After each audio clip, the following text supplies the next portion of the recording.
देखिए, आधुनिक भारत के इतिहास का जो आरंभिक चरण था, उस आरंभिक चरण में बहुत सारी घटनाएं हुई हैं और उन घटनाओं में एक बहुत महत्वपूर्ण घटना आपकी थी आंग्ल फ्रांसीसी संघर्ष, एंग्लो फ्रेंच स्ट्रगल, जिसे हम कर्नाटिक वार के तौर पे जानते हैं। अब यहां पे कर्नाटिक को लेकर के क्या विषय है, इसके बारे में हम समझने का प्रयास करेंगे। लेकिन ओवरऑल देखा जाए, जो कर्नाटिक युद्ध हैं, कर्नाटिक वार जो है आपके, ये 3 हुए हैं और ये अंग्रेज और फ्रांसीसियों के बीच का संघर्ष है।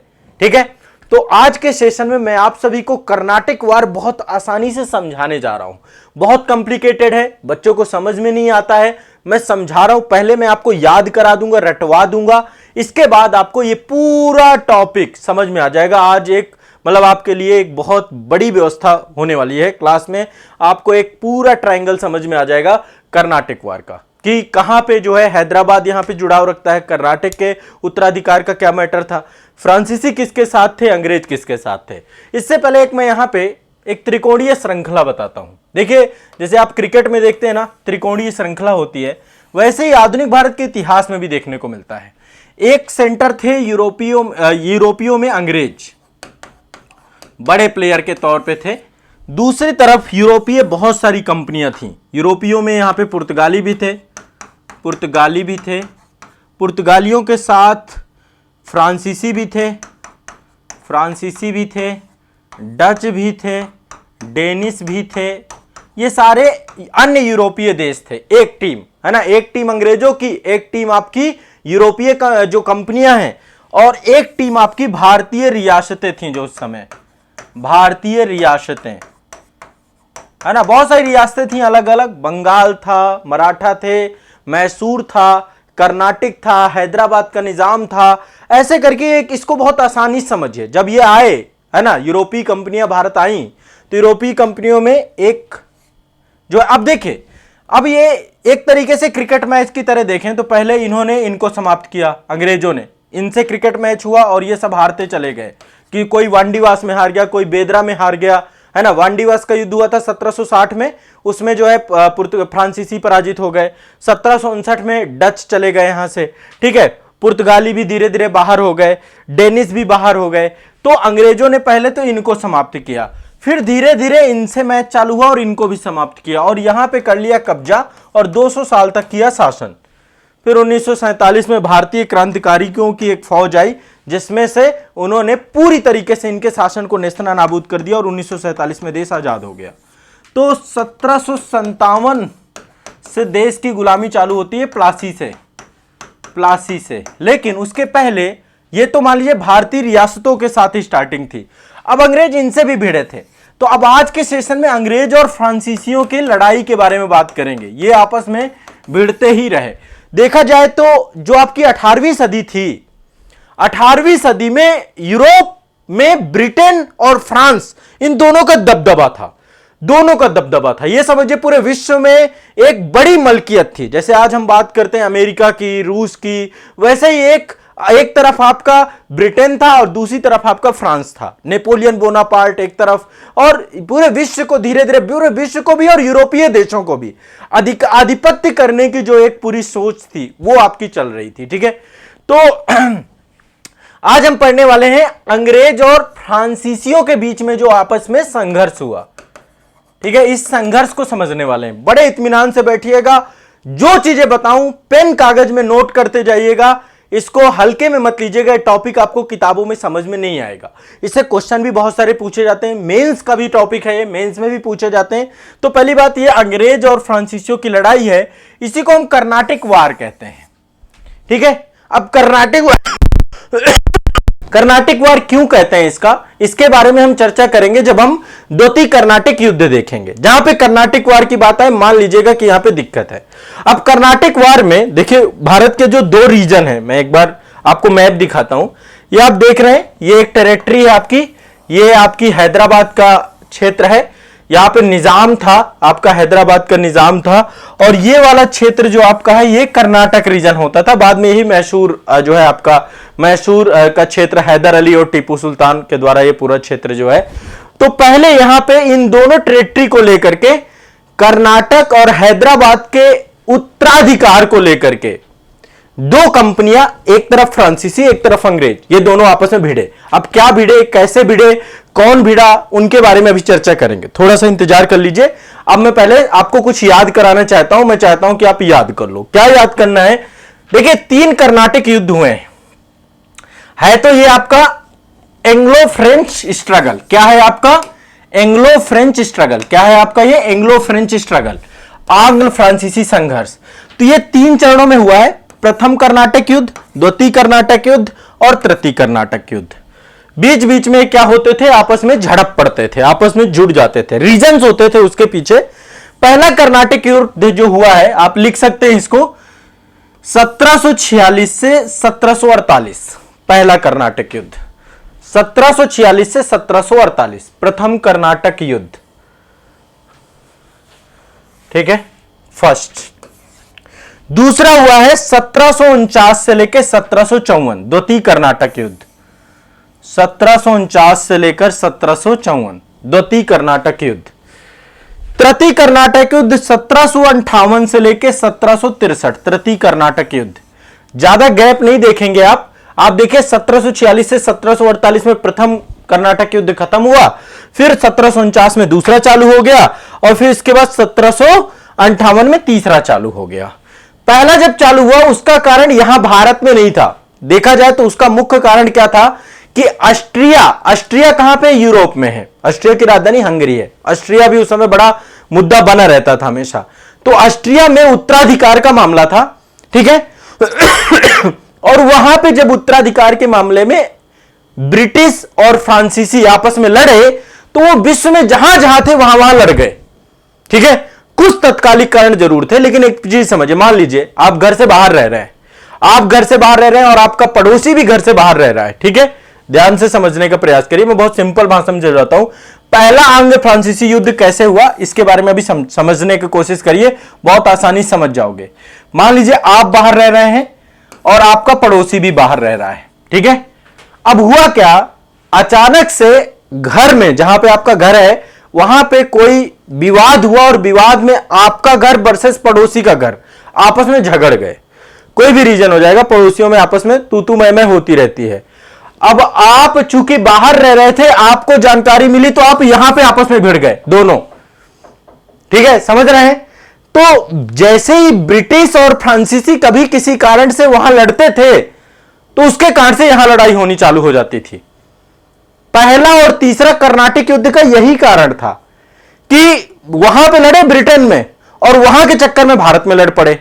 ठीक है, और उसमें नुकसान इनका भी हुआ और भारत का तो हुआ ही, मतलब एटलीस्ट यहां पे एक अराजक माहौल बना के रखा इन्होंने। तो एक चीज समझिएगा, पहला कर्नाटक युद्ध कैसे हुआ?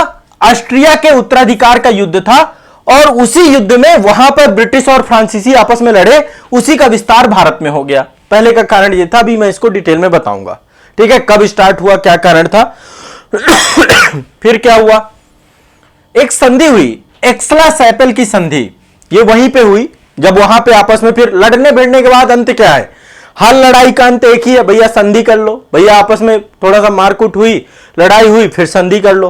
तो आपस में एक्सला-सैपल की संधि हुई और संधि के बाद क्या हुआ? ये युद्ध समाप्त हो गया। ठीक है, अब जब ये युद्ध समाप्त हो गया उसके बाद अब समझिए, जब एक बार आपस में भिड़ जाती हैं सत्ताएं तो फिर संबंधों को बेहतर होने में टाइम तो लगता ही है, फिर दूसरे बहुत सारे रीजन निकलते हैं। तो भारत में ही द्वितीय कर्नाटक युद्ध, द्वितीय आंग्ल और फ्रांसीसी के बीच में मुद्दा बना हैदराबाद और कर्नाटक का उत्तराधिकार का मामला। अब ये क्या है पूरा मामला मैं आपको समझाऊंगा, ये बहुत कॉम्प्लिकेटेड लगता है बच्चों को, ये टॉपिक मैं आपको समझा दूंगा, ऐसे समझा दूंगा जैसे आपको कभी भूलेगा ही नहीं, मेरी गारंटी है आपको। ये टॉपिक के लिए इंतजार करो। तो दूसरा कैसे हुआ? हैदराबाद और कर्नाटक के विवादास्पद उत्तराधिकार का मुद्दा था।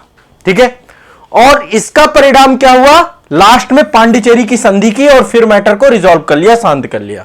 ठीक है, अब इसको बारे में समझेंगे। लंबा चला आपका 1749 से लेकर 1754, 5 साल तक ये विवाद चला। तो द्वितीय कर्नाटक युद्ध है। तृतीय कर्नाटक युद्ध क्या था? ब्रिटेन और फ्रांस के बीच में फिर से सप्तवर्षीय युद्ध चल गया वहां पे। ठीक है, फिर से लड़ पड़े यूरोप में, और जब वहां लड़े तो फिर जहां यहां थे तो यहां लड़ पड़े। तो पहला और तीसरे का कारण यही था। वहां पे कहते हैं ऑस्ट्रिया और प्रसा के मध्य जो है ये युद्ध चालू हुआ था, और फिर इसके बाद इसमें यूरोप और फ्रांस दोनों जुड़ गए। ठीक है, यूरोप में अंग्रेज और फ्रांसीसी जुड़ गए, और इसके बाद 1756 से ये आपका वहां पे 1756 में स्टार्ट हुआ था, फिर यहां पे 1758 से 63 तक चल गए। फिर इसके बाद पेरिस की संधि हुई, और पेरिस की संधि से यह युद्ध समाप्त हुआ। तो पहले तो ये तीनों आप रट लो। प्रथम 1746 से 1748 ऑस्ट्रिया के उत्तराधिकार का मामला, भारत में विस्तार, एक्सला सैपल की संधि से युद्ध समाप्त। द्वितीय कर्नाटक युद्ध 1749 से 1754, हैदराबाद और कर्नाटक के बीच में विवादास्पद उत्तराधिकार का मुद्दा, और यह पांडिचेरी की संधि से समाप्त। और तीसरा आपका सप्तवर्षीय युद्ध जो कि यूरोप में चालू हुआ ऑस्ट्रिया और प्रसा के मैटर में, उसका भारत में विस्तार, और इसके बाद पेरिस की संधि।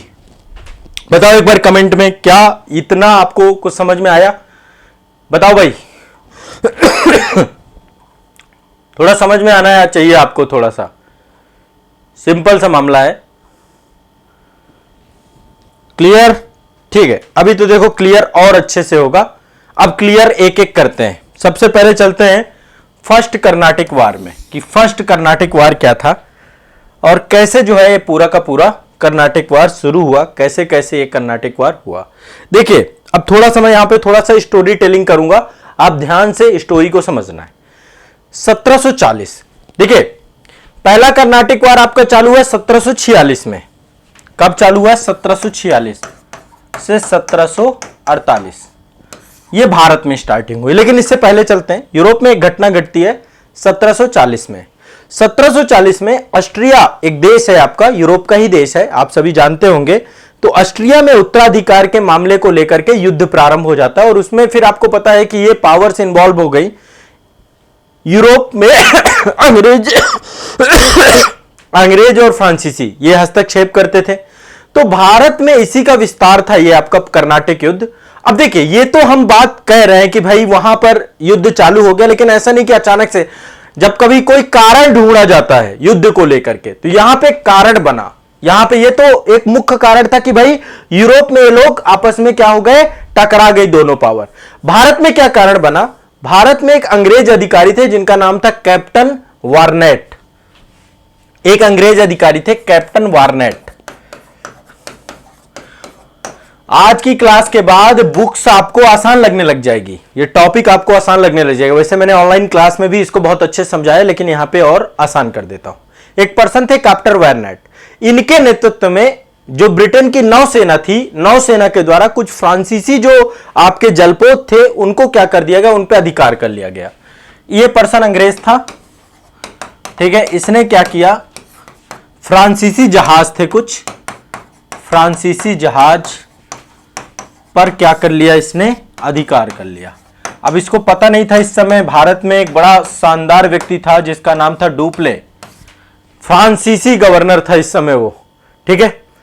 और एक चीज समझिएगा, इस समय पांडिचेरी का फ्रांसीसी गवर्नर था डुप्ले, पांडिचेरी में था आपका फ्रांसीसी गवर्नर डुप्ले। बड़ा शानदार व्यक्तित्व तो कह सकते हैं रणनीतिक तौर पे, और हो सकता है डुप्ले बना रहता तो हो सकता है कि भारत फ्रांसीसियों के कब्जे में आ जाता। इतना ज्यादा कूटनीतिक था ये व्यक्ति, बाकी इसको बीच में वापस कर दिया गया। तो ये तो था फ्रांसीसी गवर्नर पांडिचेरी में, और अंग्रेजों का जो गवर्नर था वो था मोर्स महोदय। कौन थे? मोर्स। अब समझिएगा, इसकी कूटनीति आपको समझ में आ जाएगी। कर्नाटक वार में इसका बड़ा रोल है डुप्ले का, है ना। ब्रिटिश फ्रांसीसियों की तो मती मारी गई थी कि इसको वापस बुला लिया इन्होंने, ठीक है। अब यहां पे समझिएगा, दो पर्सन थे, ये मद्रास में था आपका, मद्रास का गवर्नर था आपका मोर्स, और पांडिचेरी में था आपका डुप्ले, ठीक है, फ्रांसीसी गवर्नर। अब होता क्या है, जब यह अधिकार हो जाता है, इस अधिकार के बाद 1746 में यह युद्ध स्टार्ट हो जाता है आपका। 1746 में डुप्ले क्या करते हैं, एक मॉरिशस जगह है, आप सभी जानते हैं मॉरिशस कहां पे, अरब सागर में, ठीक है। ये जो आपका वहां पे द्वीप है ना, सेशल्स हो गया, मॉरिशस हो गया। तो मॉरिशस में उस समय फ्रांसीसी गवर्नर थे ला बोर्डोने। ये महोदय क्या करते हैं, कांटेक्ट करते हैं मॉरिशस में,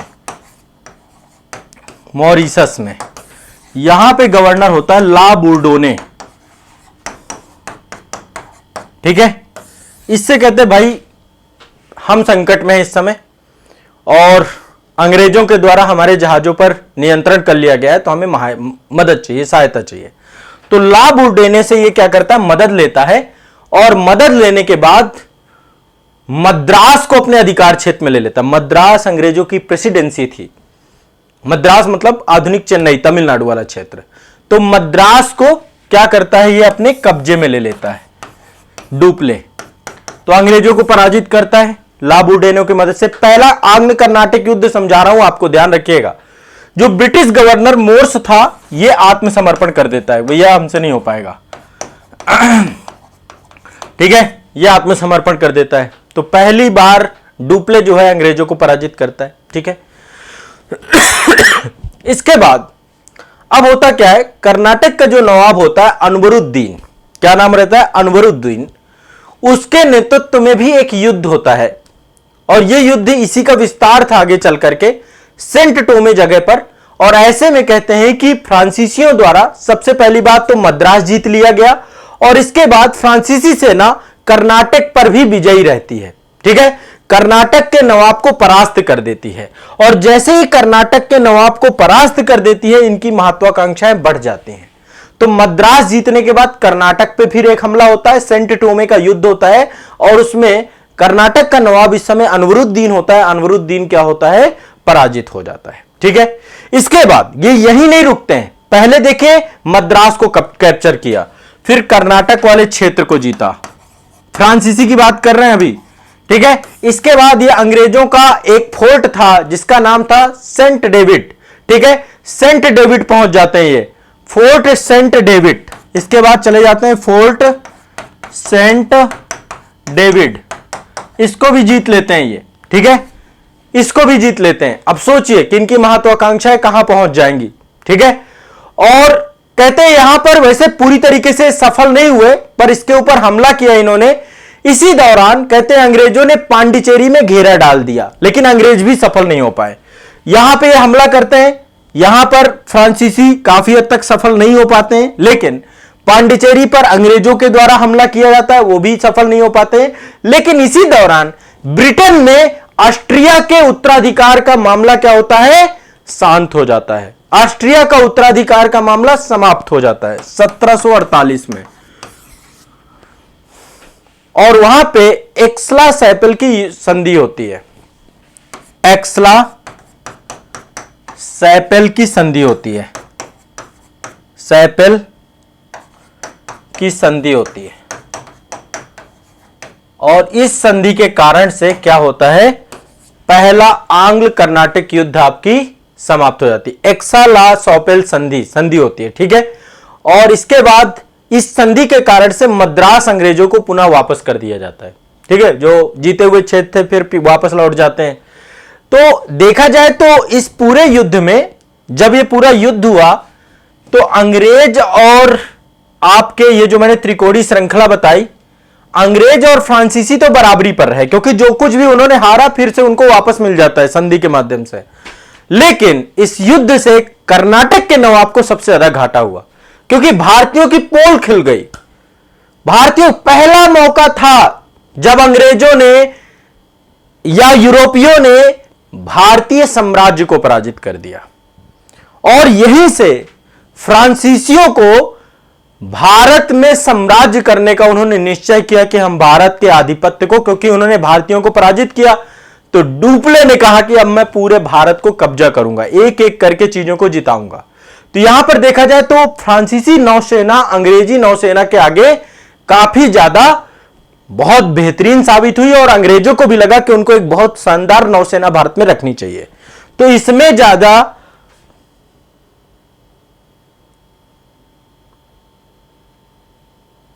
भाई यहां पे पढ़ाई करें आप लोग थोड़ा सा, ठीक है, पढ़ाई करें, अन्यथा की स्थिति में संस्थान के द्वारा आपको ब्लैक लिस्टेड कर दिया जाएगा, उससे फिर क्या फायदा होगा, ठीक है। चलिए पढ़ाई करो आप लोग।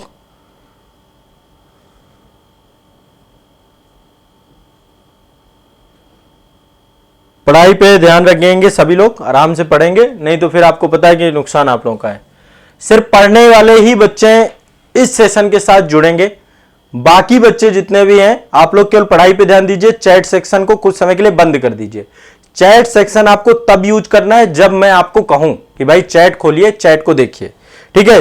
बाकी देखो, टेक्निकल टीम है, उसका काम होता है वो इन चीजों का रिव्यू करेगी। रिव्यू करने के बाद जो भी ऐसा व्यक्ति आएगा जो पढ़ने पे फोकस नहीं कर रहा है, और मैं एक चीज समझाना चाहता हूं कि आप लोग अपने कैरियर पे ध्यान दो। कहां किन चीजों में आप फंसे होते हो, किन चक्करों में चक्कर होते हो। आपको पता है कि आपके एग्जाम के लिए बहुत इंपॉर्टेंट टॉपिक मैं आपको समझा रहा हूं। ये टॉपिक आपके लिए जरूरी है कि यहां पे आपस में ये अनावश्यक डिस्कशन करना जरूरी है। आपको आपका 1 मिनट का भी महत्व यदि आप अपना नहीं समझते हो तो मतलब लानत है आप में। आप सोच नहीं सकते, आप अपने 1 मिनट की कीमत नहीं समझते हो, 1 घंटे की कीमत नहीं समझते, 1 दिन की कीमत नहीं समझते, तो आप 1 साल की कीमत क्या समझोगे। आपको पता भी है कि आपके माता पिता किस खून पसीने के साथ पैसे देकर के आपको पढ़ा रहे हैं। आप सोचिए, कभी जाकर उनसे पूछिए कि भाई आप मुझे पैसा दे रहे हैं तो कैसे, किस स्थिति में कमा के आप ला रहे हैं। जो भी लोग नॉन सीरियस है ना, या तो आप अफवाह फैला रहे हैं कि आप आईएएस पीसीएस की तैयारी कर रहे हैं। मैं यहां पे बहुत गंभीरता, देखो बहुत सारी बातें मेरी कटु लग जाएंगी आपको, बट मैं बहुत गंभीरता से बात करता हूं कि या तो बहुत सारी चीजें आपको ऐसा लग रहा है कि अरे सब हंसी मजाक में निकल जाएगा, अरे ऐसे एग्जाम है, कुछ नहीं है, ये नहीं है, वो नहीं है। वैसे मेरी क्लास में बहुत सिंसियर बच्चे हैं और मुझे इस बात का गर्व है, प्राउड है कि मेरे स्टूडेंट जितने भी हैं बहुत सिंसियर बच्चे हैं, बहुत मेहनती बच्चे हैं, सिर्फ पढ़ना ही जानते हैं, दूसरा काम उनको नहीं रहता है। लेकिन यहां पर जब मैं कभी देखता हूं, मुझे बहुत अच्छा नहीं लगता। मन में ये लगता है कि यार इतनी मेहनत कर रहे हैं, इतना पढ़ा रहे हैं, इतना सिखा रहे हैं, और कैसे कैसे सोच के लोग हैं। तो यहां पे एक बात ध्यान रखिएगा, जितने भी स्टूडेंट हैं यहां पे मेरे, पहली बात, कोई भी किसी स्टूडेंट के साथ कमेंट सेक्शन में कभी उलझेगा नहीं, कोशिश मत करिएगा इस सेशन में। बाकी आप कहीं और किसी भी एनवायरनमेंट पे रह रहे हो, यह संस्थान एक सकारात्मक मंच है, ध्यान रखिएगा। 7 सालों से इसकी एक डिग्निटी है, एक प्रतिष्ठा है जिसको हमने मेंटेन करके रखा है। और यहां पे कभी भी कोशिश मत करिएगा कोई भी आकर के अनावश्यक चीजों को फैलाए। ठीक है, सोशल मीडिया है, यूट्यूब है, ओपन प्लेटफॉर्म है, आपके पास पावर है, लेकिन आप उसमें कुछ भी नहीं लिख सकते हैं। आप ध्यान रखिएगा इस बात का। पढ़ाई से जुड़ी हुई चीजों को लेकर ही हमें यहां पे जुड़ना है, और उसी बिहेवियर के बच्चे इस संस्था के साथ जुड़े, यह दिमाग में बैठा लीजिएगा। इस चीज को लेकर के मैं शुरू से गंभीर रहा हूं और आगे भी गंभीर हूं, ठीक है। तो मैं क्लास स्टार्ट कर रहा हूं, आगे से मुझे किसी भी बच्चे की इस तरीके की चीजें ना मिले। ये कौन था स्टूडेंट, क्या नाम था इनका, आनंद अयोध्यावासी। बेटा पढ़ाई पे ध्यान दीजिए, ऐसे नहीं करना है, ठीक। चलिए तो यहां पे देखिए, पहला मुझे लगता है कि आपको क्लियर हो गया होगा, फ्रांसीसी अंग्रेज संघर्ष आपको क्लियर हो गया होगा, आपको समझ में आ गया होगा कि भाई भारतीय रियासतें और फ्रांसीसी रियासतों, और ये एक तरीके से जो उत्तराधिकार का युद्ध था वहां पर ऑस्ट्रिया में, उसी का विस्तार था, ठीक है। अब दूसरा थोड़ा सा कॉम्प्लिकेटेड है, दूसरे को आपको समझना जरूरी है, क्योंकि दूसरे में बहुत सारी चीजें निकलेंगी। यहां पे मैं कुछ नाम लिखूंगा पहले, ठीक है। चलो मैं कुछ नाम लिखता हूं। देखो, एक तरफ 2 रियासतें हैं, एक रियासत है हैदराबाद। अब मैं द्वितीय आंग्ल कर्नाटक युद्ध समझाने जा रहा हूं, ध्यान से समझिएगा, बहुत इंपॉर्टेंट है। द्वितीय आंग्ल कर्नाटक युद्ध 1749 में स्टार्ट होता है और 1754 तक चलता है, 5 साल की अवधि तक ये चलता है। अब इसमें समझिएगा, एक तरफ तो हैदराबाद था, ठीक है, दूसरी तरफ कर्नाटक था, ठीक है। अब ध्यान समझिएगा, आप भी चाहो तो इस तरीके से ग्राफ बना सकते हो, ठीक है। अब हुआ क्या है, ध्यान समझिएगा। कर्नाटक में एक नवाब थे, उनका नाम था आशफ जहां, माफ करिएगा, कर्नाटक में नहीं, हैदराबाद में, एक से ध्यान रखिएगा, हैदराबाद दक्कन वाला क्षेत्र, यहां पे थे आशफ जहां।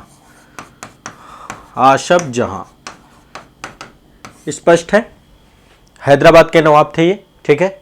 इसके बाद दूसरी तरफ है कर्नाटक, कर्नाटक के नवाब थे अनवरुद्दीन, इसके नवाब का नाम है अनवरुद्दीन। कोई दिक्कत, आसफ जहां हैदराबाद और कर्नाटक का नाम अनवरुद्दीन। आपको पता है कि अनवरुद्दीन जो है, जब डुप्ले के द्वारा सेंट टोमे का युद्ध हुआ तो यह पराजित हो गया था, ठीक है। अब यहां पे समझिएगा, आसफ जहां की मृत्यु हो जाती है, जब आसफ जहां की मृत्यु हो जाती है तो यहां पर 2 पर्सन रहते हैं, ठीक है, 2 पर्सन रहते हैं। एक का नाम रहता है नासिर जंग, दूसरे का नाम रहता है मुजफ्फर जंग। यह उत्तराधिकार को लेकर के इनके बीच में विवाद चल रहा होता है। नासिर जंग और मुजफ्फर जंग। आज आपको भारत कैसे हमारा गुलाम हो गया इसके बारे में भी समझ में आ जाएगा। मुजफ्फर जंग, ठीक है, 2 पर्सन यहां पे रहते हैं। वही स्थिति यहां पे भी हुई, ठीक है। अनवरुद्दीन के साथ जब पूरी की पूरी स्थिति हुई यहां पे, ठीक है, अब यहां पे कर्नाटक के नवाब अनवरुद्दीन और उनके बहनोई थे चंदा साहिब। इन दोनों के बीच में भी जो एक कर्नाटक के नवाब के तौर पे क्या था, यहां पे स्थिति खराब हो गई। दूसरे पर्सन थे यहां पे चंदा साहिब, ठीक है। एक थे आपके अनवरुद्दीन और चंदा साहिब। इनको लेकर के भी कर्नाटक के जो मतलब इनके बहनोई थे चंदा साहिब। अनवरुद्दीन कर्नाटक के नवाब थे, इनके बहनोई थे चंदा साहिब। इनके मध्य भी विवाद था कर्नाटक की गद्दी को लेकर के। अब देखिए यहां पे अंग्रेजों के द्वारा क्या किया गया, फ्रांसीसियों के द्वारा क्या किया गया, पहली बार हस्तक्षेप किया गया भारतीय प्रशासनिक प्रणाली पर, ठीक है। पहली बार यही होता है, बंदर बांट वाली कहानी आपने सुना है कि रोटी को लेकर के 2 बिल्लियां लड़ रही थी, एक बंदर आता है और फिर वो सारी रोटी चट कर जाता है। ये पहली बार बहुत बड़ी गलती थी कि हमने अपने देसी रियासतों के मामलों में अंग्रेज और फ्रांसीसियों को लेकर के मदद की। ये समझ नहीं थी और इसी समझ ने स्थिति खराब कर दी। अब देखिए यहां पे समझिएगा फ्रांसीसी ने किसका मदद दिया। अब देखो दोनों जगह घुसे, हैदराबाद और कर्नाटक में दोनों में घुसेंगे ये दोनों। अब यहां पे फ्रांसीसी सेना ने क्या किया, फ्रांसीसी सेना ने कहा कि भाई हम यहां पर हैदराबाद में मुजफ्फर जंग को बनाएंगे। डुप्ले इनको जो है क्या कर रहा था, फ्रांसीसी गवर्नर कौन था, डुप्ले। तो फ्रांस इसको हेल्प कर रहा था, मुजफ्फर जंग को। किसको हेल्प कर रहा था, मुजफ्फर जंग को, फ्रांस, ठीक है, ध्यान रखिएगा, मुजफ्फर जंग को, ठीक, यहां पर। और इनको कौन बनाना चाहते थे अंग्रेजों के द्वारा, अंग्रेज चाहते थे नासिर जंग बन जाए। नासिर जंग को अंग्रेज बनाना चाहते थे कि यह बन जाए हैदराबाद का नवाब। अब यहां से आपको समझ में आ जाएगा, अंग्रेज नासिर जंग का सपोर्ट कर रहे थे अंग्रेज और फ्रांसीसी कर रहे थे मुजफ्फर जंग का। यही स्थिति यहां पर थी, ठीक है। यहां पर चंदा साहिब का समर्थन कर रहे थे डुप्ले महोदय, यानी फ्रांसीसी। तो सीधी सी बात है, अंग्रेज अपोजिट जाएंगे। अंग्रेज जो है सपोर्ट कर रहे थे अनवरुद्दीन का। अब देखिए, अब निश्चित तौर पे आपको समझ में आ गया होगा मैटर क्या है। उत्तराधिकार का मैटर है यहां पे। कर्नाटक की गद्दी वर्सेस हैदराबाद की गद्दी। इन गद्दियों पर ये 2 व्यक्तियों के बीच में आपस में विवाद और इसका फायदा उठाया फ्रांसीसी और उसने, ठीक है। अब देखिए सबसे पहली बात, मुजफ्फर जंग, चंदा साहिब और फ्रांसीसी सेना, ये तीनों एक साथ हो गए। ध्यान से समझिएगा, मुजफ्फर जंग हैदराबाद से था, ये हैदराबाद का नवाब बनना चाहता था मुजफ्फर जंग। अब उस समय तो ऐसा था नहीं कि कोई एग्जाम हो, कोई चुनाव हो, सब तलवार के दम पे ही चीजें थी। चंदा साहिब प्लस फ्रांसीसी, एक गुट ये बन गया आपका। अब ध्यान रखिएगा, सेना, एक गुट ये क्रिएट हो गया आपका, बड़ा गुट है ये आपका, ठीक है। अब इस गुट के द्वारा 1749 में अंबुर नामक स्थान पर एक युद्ध हुआ, अंबुर का युद्ध हुआ आपका, अंबुर का युद्ध। अब ध्यान रखिएगा, इसी से आपको आइडिया लगेगा कि फ्रांस कितना महत्वपूर्ण था। इन्होंने युद्ध किया अनवरुद्दीन के साथ, अनवरुद्दीन के साथ, और अनवरुद्दीन निपटा दिए गए, खत्म कर दिए गए, मार दिए गए, परास्त कर दिए गए। तो अनवरुद्दीन पराजित हुए और उनको मार दिया गया, ठीक है, ठीक है, ध्यान रखिएगा। इसी के बाद ये तो 1749 की घटना है, 1749। डुप्ले भाई साहब एक बार फिर आप देखिए कि यहां पे अंग्रेज फिर एक बार पराजित हुए, क्योंकि अंग्रेज सपोर्ट कर रहे थे अनवरुद्दीन का। तो चंदा साहिब के दावेदारी तय हो गई, फिक्स हो गई, क्लियर है। अब इसके बाद 1750 में एक फिर युद्ध होता है और उसमें यही गुट के द्वारा नासिर जंग को भी निपटा दिया गया। नासिर जंग ये कहां का उत्तराधिकारी बन रहा था? हैदराबाद का। ये भी परास्त हुआ और इसको भी मार दिया गया, दोनों को मार दिया गया। ठीक है, क्लियर है, स्पष्ट है। अब खुद सोचिए, ये पूरा का पूरा इसका लीडर था डुप्ले। डुप्ले लीड कर रहा था फ्रांसीसी सेना का। फ्रांसीसी सेना जीत गई और मुजफ्फर जंग को दक्कन की सूबेदारी दे दी गई, हैदराबाद की सूबेदारी दे दी गई और कर्नाटक का नवाब बना दिया गया चंदा साहिब को। तो हैदराबाद का नवाब बना आपका मुजफ्फर जंग। मुजफ्फर जंग, ठीक है। कर्नाटक का नवाब कौन बना आपका? चंदा साहिब। अब आप समझ सकते हैं कि अंग्रेजों को मुक्की खानी पड़ी, ठीक है। लेकिन यहां पे मती मारी गई थी इनकी फ्रांसीसियों की कि डुप्ले को वापस बुलाते हैं। फिर ये यहां पे ये फ्रांसीसी सपोर्ट था, फ्रांसीसी सपोर्ट। समझ में आ रही बात? फ्रांसीसी सपोर्ट समझ में आ गया? इतना समझ में आ गया कि नहीं आ गया? इतना समझ में आ गया कि नहीं आ गया? बताओ।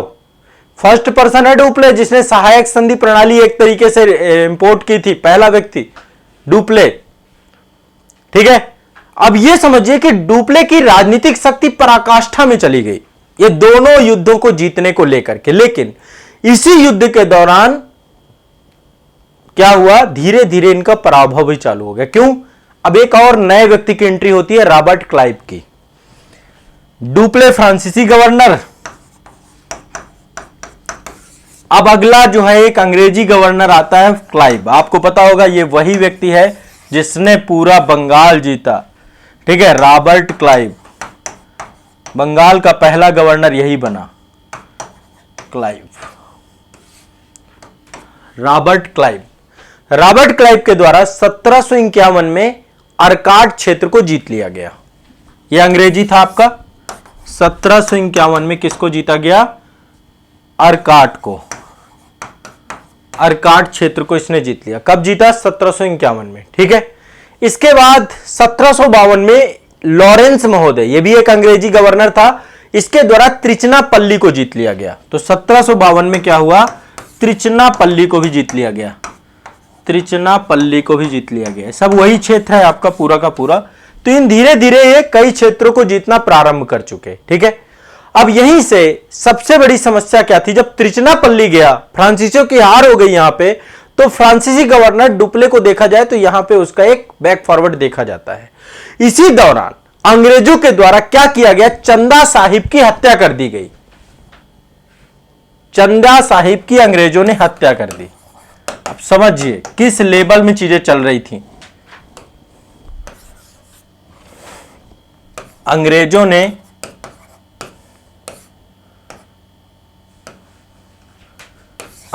ने क्या किया? चंदा साहिब की हत्या करवा दी और एक नया व्यक्ति को कर्नाटक की गद्दी पर बैठा दिया, जिसका नाम क्या था? जिसका नाम था मोहम्मद अली। पूरी स्टोरी समझना, बहुत आसानी से समझा रहा हूं आपको, ठीक है। और यहीं पे एक गड़बड़ हो गई। फ्रांस ने क्या किया? डुप्ले को वापस बुला लिया, भैया तुम आ जाओ। तो फ्रांसीसियों ने क्या किया? डुप्ले को भारत से वापस बुला लिया। अब सोचिए, जो व्यक्ति ने पूरी की पूरी कहानी रची थी, ये वापस चले गए फ्रांस, डुप्ले महोदय, ठीक है। इनकी जगह पे फ्रांसीसी गवर्नर बन के कौन आया? गोडेहू महोदय, गोडेहू। तो जो चतुरता डुप्ले में थी वो चतुरता इसमें नहीं थी। इसने गलतियां चालू कर दी। सबसे पहला काम क्या किया? भारत आते ही अंग्रेजों के साथ समझौता करने चालू कर दिया इसने, गोडेहू ने। जो एक एग्रेसिवनेस था, जो लगातार डुप्ले जीत रहा था, उन सबको इसने औपचारिक वार्ताओं में चालू कर दिया, समझौतों में चालू कर दिया, इन सब में चालू कर दिया। और अंतोगत्वा इन समझौतों के परिणाम स्वरूप 1755 में पांडिचेरी की संधि होती है और पांडिचेरी की संधि से युद्ध विराम लग जाता है। पांडिचेरी की संधि, युद्ध विराम, ठीक है। अब देखा जाए तो पूरा का पूरा ये युद्ध जो था द्वितीय कर्नाटिक वार, शुरू में तो ये फ्रांसीसियों के दबदबा रहा, लेकिन बाद में अंग्रेज हावी हो गए। चंदा साहिब को मार करके, मोहम्मद अली को बैठा करके, बहुत सारे क्षेत्रों को फ्रांसीसियों से ले करके, ठीक है। और ये जो पांडिचेरी की संधि है ना, इसमें पहले तो दोनों अंग्रेज और फ्रांसीसियों के जो है क्षेत्रों का निर्धारण किया गया। ये बोला गया कि भैया हम भारत के राज्यों में किसी भी तरीके से हस्तक्षेप नहीं करेंगे, उनका आंतरिक मामला है। विजित प्रदेशों को वापस कर दिया जाएगा, जितना फ्रांस और वो जीते तो वो वापस कर दिया जाएगा। तो एक तरीके से पांडिचेरी की संधि में देखा जाए तो अंग्रेज फिर हावी ही रहे, आपके पावरफुल ही बन गए। क्या ये समझ में आ गया आपको? ठीक है, मैप में एक बार बता देता हूं मैं, मैप में एक बार आप लोग समझ लीजिए। ये देखिए, ये है आपका, ये पूरा आपका ये देख पा रहे हैं, ये पूरा का पूरा क्षेत्र आपका निजाम का क्षेत्र था। एक मिनट, हाँ, ये आप यहां समझ सकते हैं। ये कर्नाटक रीजन है आपका पूरा का पूरा, ये वाला रीजन, ये वाला रीजन आपका कर्नाटक रीजन था। ये पूरा रीजन आपका कर्नाटक रीजन है, और ये वाला रीजन आपका पूरा निजाम का था। ये आप रीजन देख रहे हैं, ये पूरा निजाम का था, ठीक है, निजाम वाला क्षेत्र। तो ये वाले क्षेत्र में ये हैदराबाद का निजाम यहां बैठता था, हैदराबाद, और ये कर्नाटक, ठीक है। तो अब आप समझ पा रहे होंगे ये पूरा का पूरा मैटर क्या था, द्वितीय अंग्ल कर्नाटक युद्ध। एक बार थोड़ा सा फास्ट फॉरवर्ड करते हैं और समझने का प्रयास करते हैं फिर से। देखिए, एक बार समझिए ताकि आपको ये पूरी कहानी फिर समझ में आ जाए। द्वितीय अंग्ल कर्नाटक युद्ध 1749-1754, दो रियासतें थी भारत की, हैदराबाद और कर्नाटक। यहां पे हासफ जहां की मृत्यु हो गई, दो पर्सन थे, नासिर जंग और मुजफ्फर जंग। इन दोनों के बीच में विवाद था उत्तराधिकार को लेकर के। नासिर जंग का सपोर्ट अंग्रेज कर रहे थे, मुजफ्फर जंग का सपोर्ट फ्रांसीसी कर रहे थे, डुप्ले कर रहा था। कर्नाटक क्षेत्र में दो गद्दी के दावेदार थे, अनवरुद्दीन और चंदा साहिब। अनवरुद्दीन का बहनोई था ये। अनवरुद्दीन का सपोर्ट अंग्रेज कर रहे थे और चंदा साहिब का सपोर्ट डुप्ले कर रहे थे, ठीक है। अब यहां पे समझिएगा हुआ क्या, इन्होंने एक त्रिगुट बनाया, मुजफ्फर जंग, चंदा साहिब प्लस फ्रांसीसी, एक गुट बना, और 1749 में अंबुर का युद्ध हुआ, और इसमें जो है निपटा दिए जाते हैं अनवरुद्दीन, इनको परास्त किया जाता है, हत्या कर दी जाती है, ठीक है। इसके बाद दूसरा जो है 1750 में नासिर जंग को भी खत्म कर देते हैं। हैदराबाद की गद्दी पर बैठते हैं मुजफ्फर जंग, और कर्नाटक की गद्दी पर बैठते हैं चंदा साहिब। फ्रांस का दबदबा हो जाता है, फ्रांसीसी सपोर्ट के कारण से फ्रांस का दबदबा हो जाता है, लेकिन अंग्रेजों के गवर्नर रॉबर्ट क्लाइव के द्वारा पूरा गेम चेंज कर दिया जाता है। 1761 में रॉबर्ट क्लाइव ने अर्काट क्षेत्र को जीत लिया, और 1762 में त्रिचनापल्ली को जीत लिया। लॉरेंस महोदय थे यहाँ पे। इसके बाद जो है चंदा साहिब को हत्या कर दी जाती है। मोहम्मद अली को अंग्रेजों के द्वारा क्या किया, कर्नाटक का नवाब बना दिया जाता है। डुप्ले को वापस बुला लिया जाता है। वापस बुलाने के बाद गोडेहू फ्रांसीसी गवर्नर बन के आता है। तत्पश्चात 1755 में पांडिचेरी की संधि होती है, युद्ध समाप्त हो जाता है, और देखा जाए तो युद्ध पूरी तरीके से अंग्रेजों के पक्ष में चला जाता है, ठीक है। तो यह था द्वितीय कर्नाटक वार। मुझे नहीं लगता कि अब आपको समझ में नहीं आया होगा, संभवतः समझ में आ गया होगा। बताएं, समझ में आ गया? All clear? क्या कर्नाटक वार का दूसरा कर्नाटक वार भी समझ में आ गया आपको? पहला कर्नाटक वार तो थोड़ा सा मतलब कि बहुत आसान ही था, दूसरे में थोड़ा कॉम्प्लिकेशंस थी, वो आपको मुझे समझाना था, ठीक है। तीसरा सिंपल है, तीसरे में कोई ज्यादा समस्या नहीं है। तीसरा, अब देखो यहां पे खुद सोचिए, पांडिचेरी की संधि इन्होंने कर ली। पांडिचेरी की संधि करने के बाद चीजें रिजॉल्व हो जाती तो ज्यादा अच्छा था। पांडिचेरी की संधि आपकी हुई कब है? 1755 में हुई है, ठीक है। और 1755 में होने के बाद जो है चीजें देखी जाए तो पावरफुल आपके यही हो गए, लेकिन गड़बड़ क्या हो गई, 1756 में फिर से यूरोप में ऑस्ट्रिया और प्रसा के मध्य में विवाद के कारण से अंग्रेज और फ्रांसीसियों के बीच में सप्तवर्षीय युद्ध चालू हो गया। अब सप्तवर्षीय युद्ध क्या है, ये सब आप वर्ल्ड हिस्ट्री वाली क्लास में मैंने पढ़ाया है, यहां पे मैं नहीं बताऊंगा। सप्तवर्षीय युद्ध जब चालू हो गया 1756 में, तो भारत में फिर ये लड़ पड़े। ये 1758 से लेकर 1763 तक भारत में लड़े, और इसे तृतीय आंग्ल कर्नाटिक वार कहते हैं,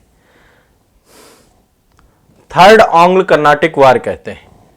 ठीक है, तो सप्तवर्षीय युद्ध का यह विस्तार था। अब यहां पे एक चीज देखिएगा, इसकी जो टाइम पीरियड है इस पूरे युद्ध का, थर्ड कर्नाटिक वार आपका 1758 में चालू होता है और 1763 तक चलता है। इस बीच में बहुत सारी घटनाएं होती हैं। सबसे पहली घटना क्या होती है, प्लासी का युद्ध हो जाता है, बंगाल में प्लासी का युद्ध। अब एक चीज देखिएगा, यूपीएससी के मेंस में क्वेश्चन पूछा जाता है, प्लासी मतलब बंगाल। नवाब सिराजुद्दौला को षड्यंत्र पूर्वक पराजित कर दिया जाता है। इसमें रॉबर्ट क्लाइव देखिए बहुत चतुर था, देखा जाए तो डुप्ले और क्लाइव दोनों, यदि डुप्ले रहता तो शायद रॉबर्ट क्लाइव इतना पावरफुल नहीं बन पाता, बट फिर भी तो डुप्ले पूछा जाता। डुप्ले दक्षिण भारत में भारत को एक बनाने के लिए, भारत को अपना आधिपत्य बनाने के लिए डुप्ले दक्षिण भारत में प्रयास करते हैं, लेकिन रॉबर्ट क्लाइव वही प्रयास बंगाल में करता और सफल हो जाता है। तो भारत को औपनिवेशिक शासन का आधिपत्य बनाने की जो चाबी डुप्ले दक्षिण भारत में खोज रहे थे, वही चाबी रॉबर्ट क्लाइव ने बंगाल में खोजी और वो ताला खुल गया, वो करिश्माई ताला खुल गया जिसमें अंग्रेजों ने 2 साल तक शासन किया, 200 वर्षों तक शासन किया। ठीक है, तो प्लासी हो जाता है इसी बीच में। ठीक है, प्लासी से बंगाल अंग्रेज जीत जाते हैं और यहीं पर एक बंगाल क्षेत्र में एक फ्रांसीसी बस्ती थी जिसका नाम था चंद्रनगर पर भी अधिकार कर लेते हैं। ठीक है, ध्यान रखिएगा, चंद्रनगर पर ही ये अधिकार कर लेते हैं। क्लियर है, स्पष्ट है, इतना समझ में आ रहा है? क्लियर है कि नहीं समझ पा रहे हैं? ठीक है, अब समझिएगा ध्यान से। अब देखो इसके बाद क्या हुआ, 1757 में प्लासी जीत लिया गया अंग्रेजों के द्वारा और चंद्रनगर पर अधिकार कर लिया गया। तभी एक फ्रांसीसी गवर्नर था जिसका नाम था काउंट डी लाली। काउंट लाली के द्वारा अब हम तृतीय आंग्ल कर्नाटिक वार में आपको समझाने जा रहा हूं। काउंट डी लाली के द्वारा फोर्ट सेंट डेविड को जीत लिया जाता है। अंग्रेजों का था ये, फोर्ट सेंट डेविड पे अधिकार कर लिया जाता है, ठीक है। इसके बाद मद्रास पे घेरा भी डाल देता है, मद्रास को भी चारों तरफ से घेर लेता है काउंट डी लाली कि भाई अब मद्रास को हम किसी तरीके से पूरी तरीके से जीत लेंगे। अब इसने सोचा कि यार मद्रास को जीतना है तो अकेले नहीं हो पाएगा, तो एक काम करते हैं, हैदराबाद में इस समय बुस्सी महोदय हैं, बुस्सी को यह बुला लेता है। बुस्सी महोदय भी फ्रांसीसी पर्सन है, ठीक है, इसको यह बुला लेता है। और जब बुस्सी को यह बुलाता है तो यहां पे स्थिति बहुत बिगड़ जाती है। कहते हैं बहुत बड़ी भूल थी उसकी। और इसके बाद 1760 में एक पर्सन थे अंग्रेजों के, सर आयर कूट के नेतृत्व में, 1760 में सर आयर कूट के नेतृत्व में अंग्रेजी सेना के द्वारा एक युद्ध लड़ा जाता है, वांडीवास का युद्ध। यह बड़ा निर्णायक युद्ध था, वांडीवास का युद्ध। और वांडीवास के युद्ध में फ्रांसीसी सेना पराजित हो जाती है,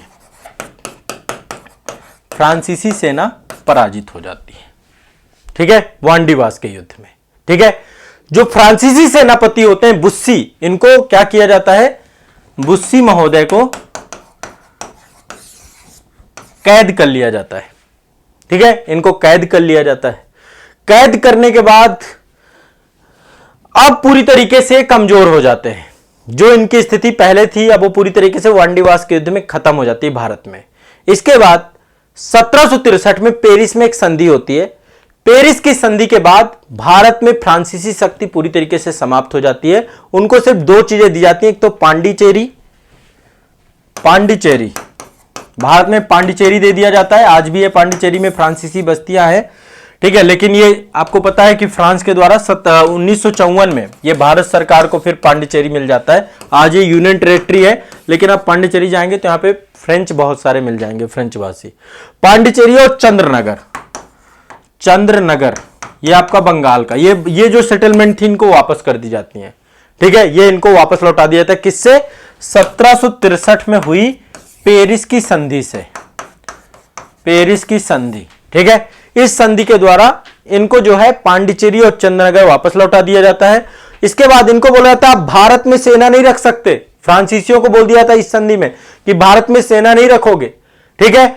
और इसी के साथ जैसे ही फ्रांसीसी भारत में कमजोर पड़ते हैं, भारत के लिए ब्रिटिश गुलामी का दरवाजा खुल जाता है और भारत धीरे धीरे धीरे धीरे औपनिवेशिक शोषण से चला आता है। ठीक है, तो यह ध्यान रखिएगा, यह अपने आप में जो है एक बहुत बड़ी घटना थी। तृतीय आंग्ल कर्नाटक युद्ध अंग्रेजों के लिए बहुत पावरफुल। इसके बाद आपको पता है 1764 में बक्सर होता है और बक्सर के बाद पूरा बंगाल अंग्रेजों का हो जाता है। हेक्टर मुनरो के नेतृत्व में मुगल सम्राट पराजित होता है, अवध का नवाब पराजित होता है, बंगाल का नवाब पराजित होता है। तीनों जो बड़ी पावर है बक्सर के युद्ध में पराजित हो जाती हैं और भारत। तो देखो, सबसे पहली चीज, फ्रांसीसी पराजित क्यों हो गए, क्या कारण था फ्रांसीसी पराजित हो गए। सबसे पहली चीज, फ्रांसीसियों का यूरोप की राजनीति में उलझना। जैसे ही कोई दिक्कत होती थी तुरंत उलझ जाते थे, नहीं फ्रांसीसी भारत में रहते। ठीक है, अंग्रेजों की बंगाल में विजय हो जाने से उनको बहुत सारा आर्थिक बेनिफिट्स हुए, राजस्व की प्राप्ति हुई, उनके हौसले बढ़ गए, तो बंगाल जीत गए वो। नहीं तो दूसरा, डुप्ले को वापस बुला लेना, एक जो अच्छा लीडर था आपने उसे वापस लिया। यदि वापस नहीं लेते तो शायद डुप्ले भारत में रहता। जिस तरीके से उसकी कूटनीति थी, दूरदर्शी था, वो शायद इस गेम को, अंग्रेजों को बाहर कर देता भारत से। दूसरा, राजनीतिक नेतृत्व लगातार बदलता रहा, अंग्रेजों के साथ यह स्थिति नहीं थी। दोषपूर्ण शासन प्रणाली थी। ब्रिटेन के द्वारा वो फ्रांस के द्वारा फ्रांसीसी कंपनी जो थी वो ऑपरेटेड थी, ये प्राइवेट कंपनी थी, तो ये एक तरीके से कारपोरेट लेवल पे काम करती थी। दूसरा, अंग्रेजों की नौसेना के आगे ब्रिटेन की फ्रांस की नौसेना कमजोर थी। तो ये कई कारण थे, लेकिन एक चीज समझिएगा, तीनों फ्रांसीसी कर्नाटक जो युद्ध हुए आपके, इसमें फ्रांसीसी शक्ति का अंत हो गया पूरी तरीके से, ब्रिटिश साम्राज्य की स्थापना हो गई और फ्रांसीसियों की हार हो गई। बस ये समझ लीजिए, अल्टीमेट ये हुआ। तो यदि हम पूरे उसको कंक्लूजन को देखें तो अंग्रेजों और फ्रांसीसियों का जो औपनिवेशिक झगड़ा था, इस झगड़े में अंग्रेज भाग्यशाली सिद्ध हुए, अंग्रेज जीते और भारत में वो 200 साल तक भारत को आर्थिक तौर पे शोषण किया। तो ये आपका आंग्ल कर्नाटिक वार था। क्या आप मुझे एक बार बताएं, क्या तीनों वार आपको समझ में आए हैं? क्या तीनों वार की आपकी समझ डेवलप हुई है? पहला आंग्ल कर्नाटिक वार ऑस्ट्रिया के उत्तराधिकार के युद्ध में था, एक्सला सैपल की संधि। दूसरा कर्नाटिक वार हैदराबाद और कर्नाटक के विवादास्पद उत्तराधिकार के मुद्दे पर था, पांडिचेरी की संधि। तीसरा कर्नाटक वार सप्तवर्षीय युद्ध जो हुआ उसके बाद पेरिस की संधि। औपनिवेशिक मतलब बेटा आर्थिक शोषण चालू हो गया, आर्थिक और राजनीतिक नियंत्रण। कल मैंने आपको बताया था कि क्या होता है औपनिवेशिक और क्या होता है आपका साम्राज्यवाद। साम्राज्यवाद मतलब राजनीतिक नियंत्रण, औपनिवेशिक मतलब आर्थिक नियंत्रण। तो औपनिवेशिक मतलब दूसरी सत्ता आकर के आपके देश में राजनीतिक नियंत्रण कर रही है। क्लियर हो गया सभी को? All clear? इतना इंपॉर्टेंट टॉपिक आपका कंप्लीट हो गया। तो आज के लिए इतना ही रखेंगे, ठीक है? आज यही टॉपिक हो पाएगा, बाकी अब हम नेक्स्ट क्लास में अगले टॉपिक्स करेंगे। धीरे धीरे इतने इंपॉर्टेंट और बड़े टॉपिक आपके आसान करने का प्रयास मेरा हमेशा से था, हमेशा से है और आगे भी मैं आपको आसान करता जाऊंगा, ठीक है?